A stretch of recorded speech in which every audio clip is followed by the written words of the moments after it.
ایک لڑکی کہتی ہے کہ جب میری شادی ہوئی تو شادی کے بعد مجھے سب سے بڑا دھچکا لگا وہ یہ کہ اب میں اپنے گھر والوں سے وہ سپورٹ نہیں حاصل کر سکتی جو مجھے پہلے ملتی تھی، چاہے وہ ایموشنل سپورٹ تھی، چاہے وہ فائنینشیل سپورٹ تھی، بس کچھ بھی ایسے لگا جیسے کہ بغیر کفالت کے رہ گئے۔ یہاں وہ لڑکیاں بہت لکی ہیں جن کے ماں باپ ان کے سر پہ ہمیشہ سے شادی کے بعد بھی رہتے ہیں، ان کا ہر بات دیکھنے کو، لیکن کبھی کبھی کچھ لوگوں کے پیرنٹس اس دنیا سے چلے جاتے ہیں۔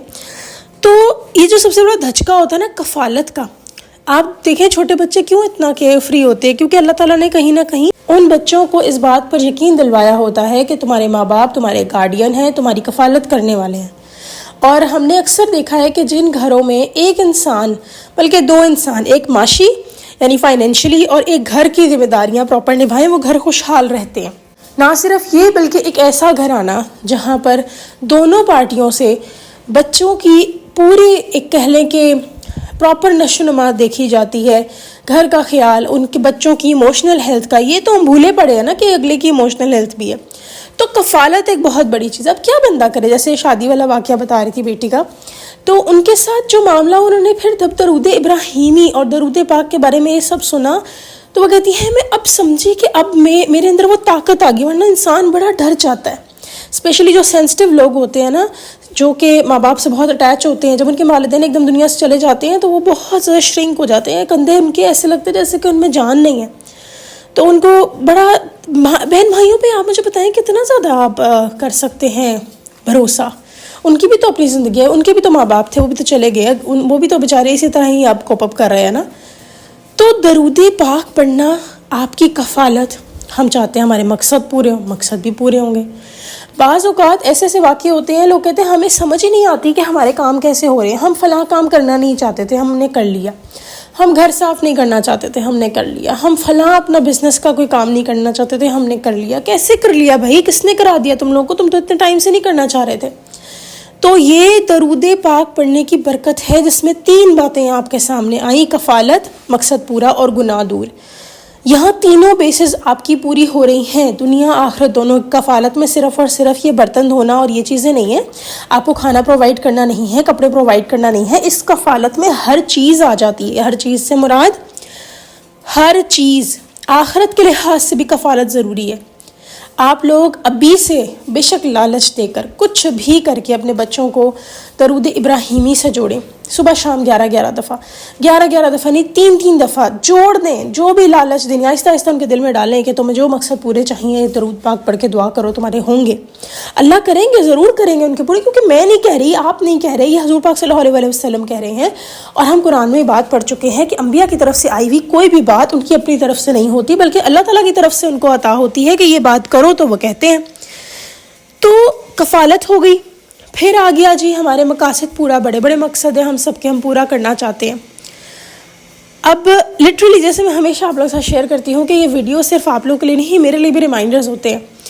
تو بہت سے مقصد، ایسے ایسے واقعات سنے ہیں جو ناممکن لگتے تھے لوگوں کے، ان کے وہ مقصد پورے ہوئے جو کہ وہ خود بھی حیران ہے کہ ہو کیسے گیا۔ اچھا یہ کبھی تھا بھی؟ کہنے کی بات یہ ہے کہ جس پریشانی میں آپ ہیں پلیز ریلیکس ہو جائیں، ایک چیز پکڑ لیں، درود ابراہیمی۔ اب یہاں ایک اور بات آتی ہے، گناہ دور۔ ہم یہی تو چاہتے ہیں، آج آپ کی آنکھیں بند ہو جائیں، ہم مال دولت تو نہیں چاہیں گے، ہم اولاد کا سکھ بھی شاید نہ اس ٹائم چاہتے ہیں، ہم کہیں گے پہلے ہماری نجات ہو جائے پھر اولاد کو دیکھتے ہیں۔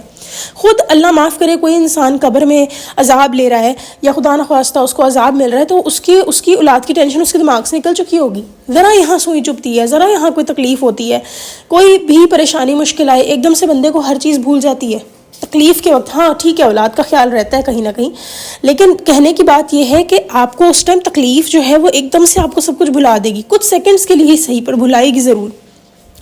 تو درود پاک پڑھنے سے ہمارے گناہ بھی معاف ہوتے ہیں۔ یہ سب چیزیں اللہ رب العزت کی طرف سے تحفہ ہے۔ میں سمجھتی ہوں درود ابراہیمی پڑھنا ایک بہت بڑا تحفہ ہے، کوئی بھی درود پڑھنا بہت بڑا تحفہ ہے، کیونکہ درود کہتے ہیں کسی نے بھی پڑھا ہو، کسی نے بھی پڑھا ہو، جس مرضی نیت سے پڑھا ہو، وہ قبول ہونا ہی ہونا ہے۔ یہ اتنی اس میں برکتیں ہیں۔ تو پلیز میں آپ سب سے کو یہی گزارش کروں گی کہ درود پکڑ لیں۔ اور ایک بات جو یہاں حدیث میں تھا کہ حدیث مبارکہ میں تھا کہ آپ صلی اللہ علیہ وسلم نے فرمایا کہ کس طریقے سے بندہ جو ہے وہ سحر ٹائم، یعنی انہوں نے کہا پڑھو، تو اب آپ بھی سوچتے ہوں گے میں ہر ٹائم کیسے پڑھوں گی؟ بہت آسان ہے. آپ بہت سارے میسیجز آتے ہیں جی پاکی کی حالت میں ناپاکی کی حالت میں. آپ وضو میں ہیں بے وضو ہیں, وضو میں رہیں اچھی بات ہے, نہیں رہ پا رہے تو جو بھی آپ کی کنڈیشن ہے آپ درود پاک پڑھیں, ضرور بالکل پڑھیں. اور ٹرسٹ می آن دس, کھڑے ہیں, اٹھے ہیں, بیٹھے ہیں, لیٹے ہیں, یہ جو آڈیو ویڈیوز میں نے آپ کے ساتھ شیئر کی ہوئی ہیں ان کو لگا لیں. کچن میں کام کر رہے ہیں ان کو لگا لیں پیچھے درود پاک کو, چلتا رہے پیچھے آپ پڑھتی جائیں. جہاں پہ آپ کو لگے آپ کا دماغ زیادہ استعمال نہیں ہو رہا وہاں پڑھیں. بعض اوقات ایسے معاملات سننے کو ملے ہیں, لوگ کہتے ہیں ہمارے کام سمجھ نہیں آ رہے تھے درود پاک پڑھنے سے, ساتھ ہم وہ کام کر رہے تھے اچھے ہو گئے, بہتر ہو گئے. ایک بہن یہ بتاتی ہیں کہ وہ درود پاک کچن میں لگا کے پڑھی تھی, ان کا ہاتھ جلا تو وہ کہتی ہیں کہ وہ اس لیول کا ڈگری برن ہو سکتا تھا جس میں اللہ تعالیٰ نے ان کو بچایا. یہ ساری برکتیں درود پاک سے ہیں. آپ چل رہے ہیں پھر رہے ہیں. اچھا ایک اور بات, 7 days میکسیمم 7 دن اور زیادہ سے زیادہ 30 دن اگر ہم بار بار اپنے دماغ کو اس بات کا عادی بنائیں کہ اچھا چلو ہم کہیں بھی فارغ بیٹھے ہیں, چلو میں درود پاک پڑھتی رہوں. ویسے بھی تو اتنا ہم فضول بولتے چلے جاتے ہیں, تو میں نہیں کہہ رہی سب بولتے ہیں, بہت سارے لوگ اچھی باتیں بھی کرتے ہوں گے, لیکن کہنے کی بات یہ ہے کہ اکثر اوقات ہم باتیں کرتے ہیں, بہت ساری چیزیں کرتے ہیں, تو آپ کوشش کریں کہ آپ کی زبان پہ درود رہے. آپ نوٹ کریں گے کہ اللہ نے آپ کی نا صرف اور صرف کوشش دیکھنی ہے. تو جتنا آپ بار بار خود کو ریمائنڈ کرائیں گے, موبائل پہ الارم لگا لیں, کچھ بھی ریمائنڈرز ہوتے ہیں نا چھوٹے چھوٹے موبائل پہ, وہ لگا لیں, یا کچھ بھی کسی بچے کو کہہ دیں, کسی بڑے کو کہہ دیں, آپ کو ریمائنڈ کرائے کہ تم درود شریف پڑھ رہے ہو یا کچھ بھی. یہاں میں یہ ہرگز نہیں کہہ رہی کہ اگر آپ کو کسی کو ٹائم دینا پڑے تو آپ اس کو نہ دیں. جو آپ کے فہرست میں آتے ہیں, جو آپ کے فرائض میں آتے ہیں وہ آپ کریں, لیکن یہ آپ روٹین بنائیں کہ جہاں میں فارغ کھڑی ہوں, کوئی سامنے نہیں ہے, کچھ نہیں, تو درود پاک پڑھوں, کھڑا ہوں کھڑی ہوں جو بھی, ٹھیک ہے, آپ درود پاک پڑھنا شروع کریں. انشاءاللہ میکسیمم 7 دن اور منیمم 7 دن اور میکسیمم 30 دن آپ خود نوٹ کریں گے کہ اللہ رب العزت یہ آپ کی روٹین بن جائے گی. عادتیں ایسے ہی اپنائی جاتی ہیں اور پھر آپ کی زبان سے درود پاک جائے گا نہیں. بس واش روم میں ہوں, نہانے جائیں, غسل خانے میں جائیں تو درود پاک نہ آپ وہاں پڑھیں. یا آپ کو لگے کبھی کوئی ایسی آپ راستے سے گزر رہے ہیں جہاں پر کسی ایسی گندگی کے اوپر پاؤں آ گیا, تو ذرا سٹاپ لگا لیں, اپنی جوتی صاف کریں اور پھر دوبارہ شروع کر دیں. مطلب کہنے کی بات ہے آپ کسی بھی حالت میں درود پاک پڑھ سکتے ہیں, بس آپ کے کپڑے صاف ہونے چاہیے. اب جو ہماری سسٹرز کہتی ہیں کہ ہمیں منتھلی پرابلمز ہوتی ہیں, آپ اس میں بھی پڑھ سکتے ہیں, ٹھیک ہے, آپ کی زبان پاک ہوتی ہے. بس کوشش یہی کریں کہ آپ کے کپڑے صاف رہیں. میں امید کرتی ہوں کہ آپ سب درود ابراہیمی پڑھیں گے اور اللہ رب العزت ہم سب کو درود ابراہیمی پڑھنے کی توفیق عطا فرمائے. آمین ثم آمین. رب خربو دفعہ مرتے دم تک, اور اللہ تعالیٰ ہمیں بندہ مومن بنائے اور اپنے پاس نیکوکار بنا کر بلائیں. آمین. چلیں جی, انشاءاللہ نیکسٹ ویڈیو میں پھر حاضر ہوں گی. تب تک کے لیے اللہ حافظ.